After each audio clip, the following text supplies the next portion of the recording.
राजस्थान की खबरों के लिए चलते हैं जयपुर, जहां मौजूद हैं हमारे रेजिडेंट एडिटर संजय बोरा।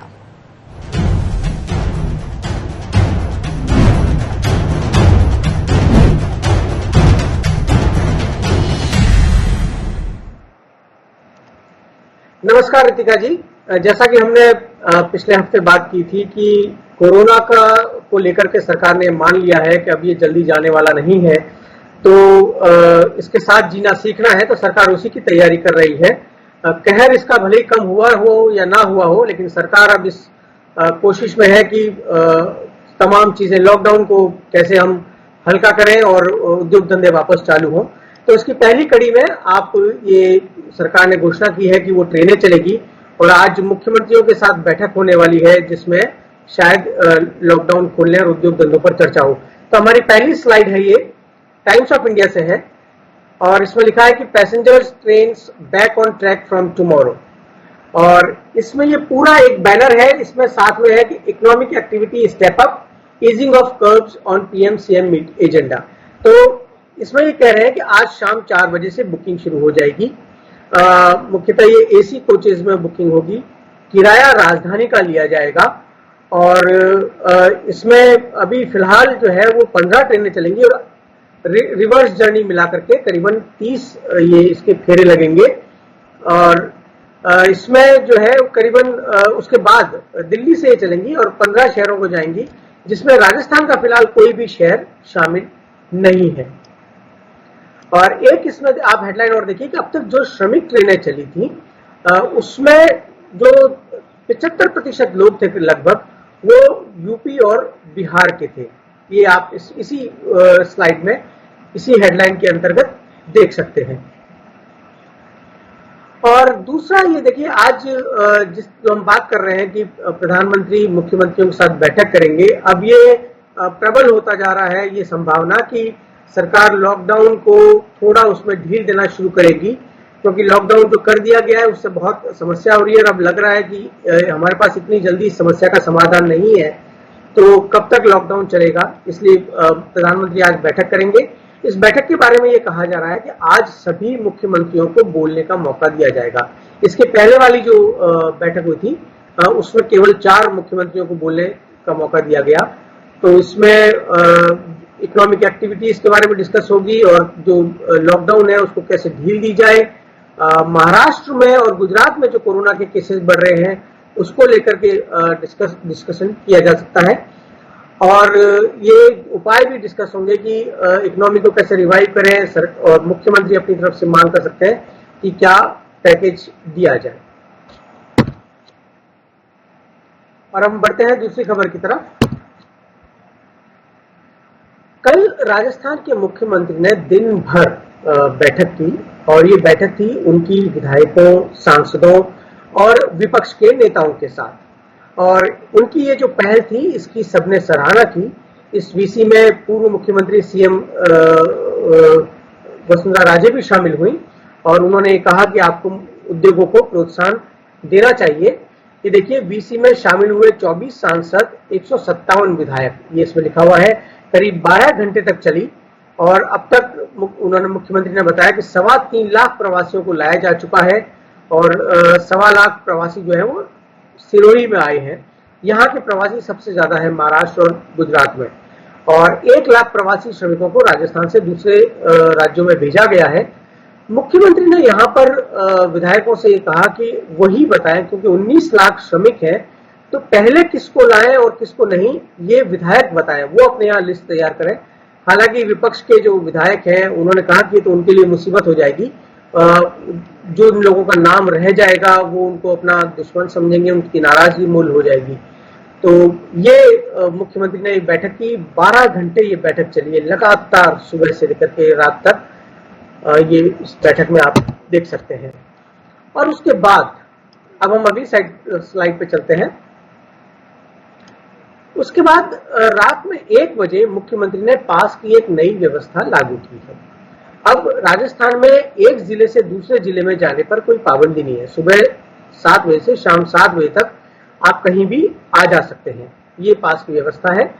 और दूसरे राज्यों में स्वयं के वाहन से जो लोग जाएंगे उनको कलेक्टर, एसपी, एसडीएम और पुलिस उपाधीक्षक, ये बहुत से अधिकारी हैं जो कि पास जारी कर सकते हैं।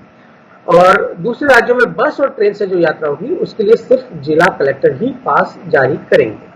और कर्फ्यू एरिया के लिए भी यही व्यवस्था रहेगी, वहां भी सिर्फ जिला कलेक्टर ही पास जारी करेंगे। तो ये हम देख रहे हैं कि धीमे धीमे व्यवस्थाओं में नई लागू हो रही है और सुधार किया जा रहा है। हम बात करेंगे इस सब पर हमारे संवाददाता रामस्वरूप से, खासकर जो आज मुख्यमंत्रियों की बैठक होने वाली है प्रधानमंत्री के साथ और मुख्यमंत्री ने जो बैठक ली। रामस्वरूप, कल की जो बैठक थी मुख्यमंत्री की सांसदों और विधायकों के साथ, विपक्ष के नेताओं के साथ, उसमें क्या मुद्दे उभर कर आए और इस पहल का क्या असर देखने को मिला है? देखिए, व्यापक रूप में तो सभी ने ये सुझाव दिए थे कि जो श्रमिकों की समस्या है वो सभी ने सीएम साहब के सामने रखी है कि श्रमिकों के लाने जाने की जो व्यवस्था है उसको आसान किया जाए, क्योंकि जितने भी रात के समय में देखते हैं, दिन के समय में देखते हैं कि सैकड़ों की तादाद में जो मजदूर है वो पैदल पलायन को मजबूर है। तो उनके लिए जो है कोई न कोई वाहनों की व्यवस्था करने के लिए अलग अलग जो भी जनप्रतिनिधि उन्होंने सुझाव दिए हैं। लेकिन इसके बाद मुख्यमंत्री जी ने कहा था कि लाखों की तादाद में लोग फंसे हुए हैं, अलग अलग राज्यों में अटके हुए, तो प्रायोरिटी किसे दी जाए, ये बड़ी चिंता की बात थी। तो सीएम साहब ने खुद ने कह दिया कि अब आप बताएं कि पहले किसको लाएं, किसको भेजा जाए, क्योंकि तादाद बहुत ज्यादा है श्रमिकों की। ऐसे में ये समस्या जो है सबके सामने आ रही है। रामस्वरूप, मुख्यमंत्री विधायकों को ये अधिकार देना चाहते हैं, उनको प्रभारी बनाना चाहते हैं कि कौन से किन लोगों को पहले लाया जाए या किनको बाद में। तो विधायक इससे क्यों कतरा रहे हैं? ये केवल विपक्ष के विधायक कतरा रहे हैं या सत्ताधारी दल के विधायकों ने भी ऐसी ही आशंका जाहिर की है, उन्होंने भी इनकार किया है? देखिए, विपक्ष के जो नेता हैं वो लगातार बार बार आरोप लगा रहे हैं कि सरकार जो है बाहर के जो श्रमिकों को लाने की व्यवस्था नहीं कर रही है, वो बहुत परेशान है। तो अब जब सीएम साहब ने ये कहा कि आप बताइए पहले किसको लाए, तो ये उनके लिए बड़ी खुद के लिए धर्म संकट हो गया कि हम किसकी लिस्ट बनाएं, क्योंकि उनके क्षेत्र में आने वाले सभी जो लोग हैं वो लाखों की तादाद में है। पहले किसको बुलाए, बाद में किसको बुलाए, संख्या बहुत ज्यादा है। जैसा कि मुख्यमंत्री ने कहा था कि सभी मजदूरों को लाने में करीब 5 से 6 महीने का समय लग जाएगा। तो ये अब जो जनप्रतिनिधि हैं उनके लिए भी गले की घंटी बन गया कि वो सीएम साहब को सुझाव तो दे दिया, अब रास्ता क्या दें। अच्छा रामस्वरूप, ये बताइए कि आज प्रधानमंत्री फिर से मुख्यमंत्रियों के साथ बैठक करने वाले हैं, तो राजस्थान की तरफ से फिर क्या मुद्दे उठाए जा सकते हैं? वो पुराने मुद्दे ही रहेंगे या नया भी कुछ उसमें जुड़ने वाला है?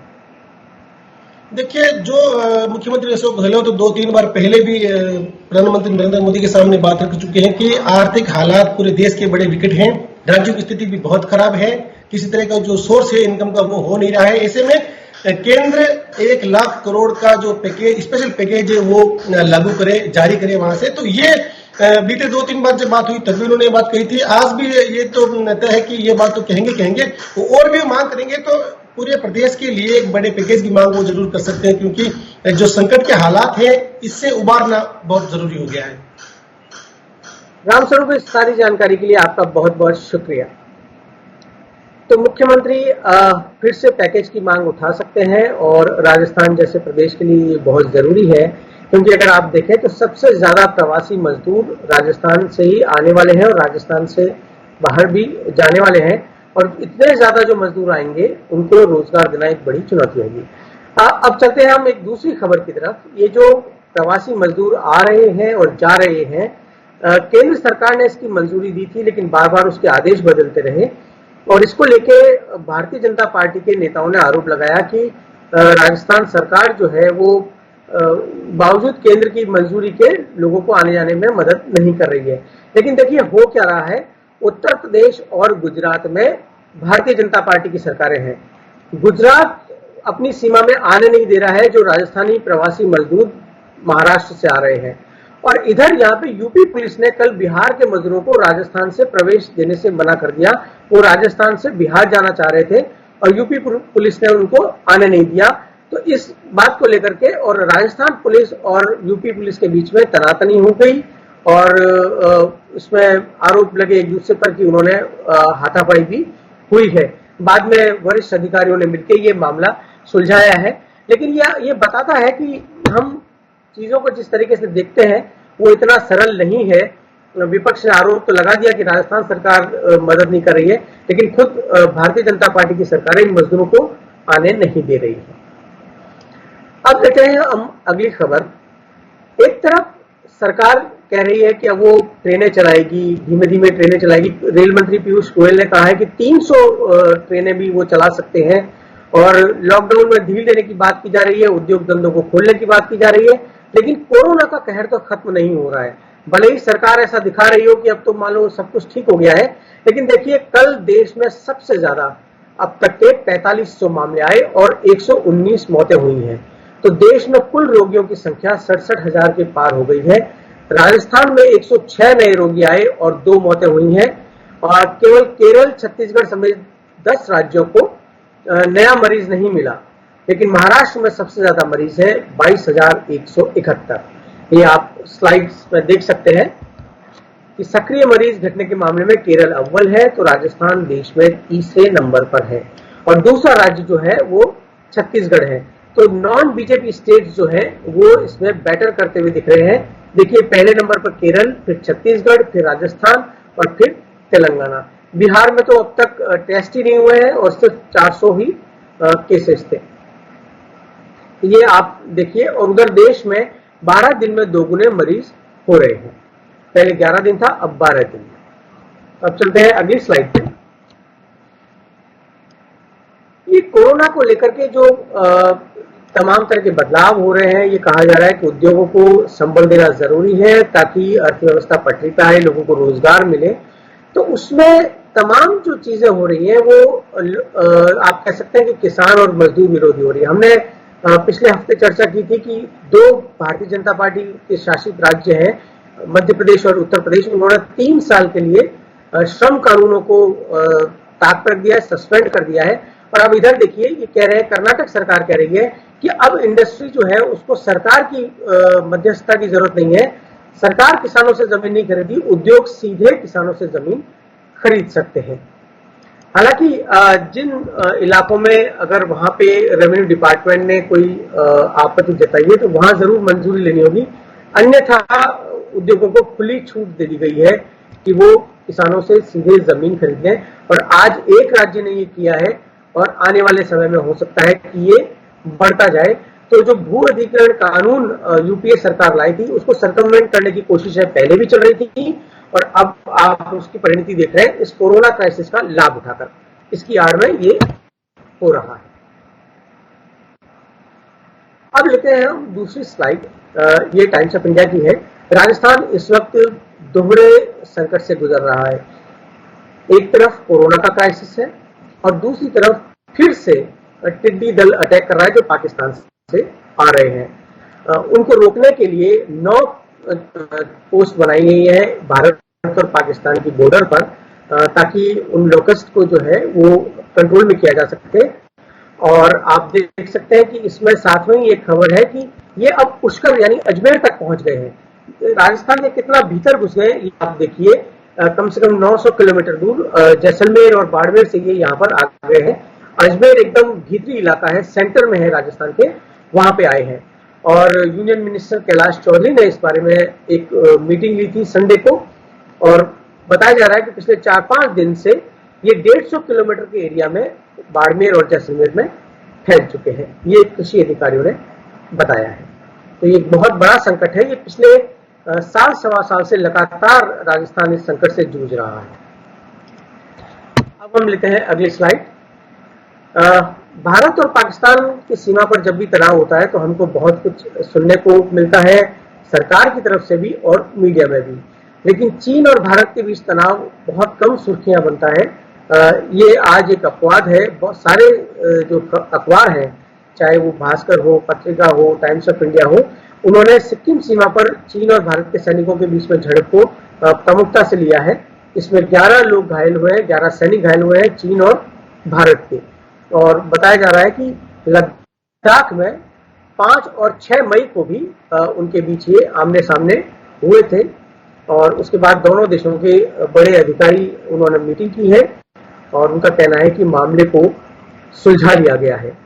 इसके पहले हम जानते हैं कि 2017 में डोकलाम में भारत और चीन के बीच में तनाव बढ़ा था, उसके बाद प्रधानमंत्री वुहान गए थे और वहां पे उन्होंने चीन के राष्ट्रपति शी जिनपिंग से मुलाकात की थी इस बारे में।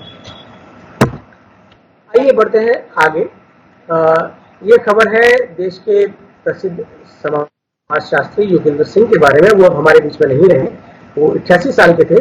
प्रोफेसर सिंह ने जवाहरलाल नेहरू विश्वविद्यालय में समाजशास्त्र की पीठ स्थापित की थी और हिस्टोरियन मृदुला मुखर्जी कहती है कि वो जो जेंडर भेदभाव है उसको उन्होंने खत्म किया, वहां पे उसकी दिशा में काम किया। राजस्थान से इनका बहुत जुड़ाव रहा। वो जोधपुर विश्वविद्यालय में पढ़ा चुके हैं और राजस्थान विश्वविद्यालय में समाजशास्त्र विभाग की स्थापना उन्होंने की थी। राजस्थान का वैसे भी बहुत संबंध रहा है जेएनयू से। हिंदी विभाग के डॉक्टर नामवर सिंह और मैनेजर पांडे भी जोधपुर विश्वविद्यालय में पढ़ा के गए हैं और ये डॉक्टर योगेंद्र सिंह है। राजस्थान विश्वविद्यालय के पूर्व कुलपति प्रोफेसर के एल शर्मा इनके शिष्य थे। प्रोफेसर दीपांकर गुप्ता और आनंद कुमार भी इनके शिष्यों में रहे हैं। तो ये थी आज की सुर्खियां। बने रहिए स्वराज एक्सप्रेस के लिए बाकी की खबरों के लिए।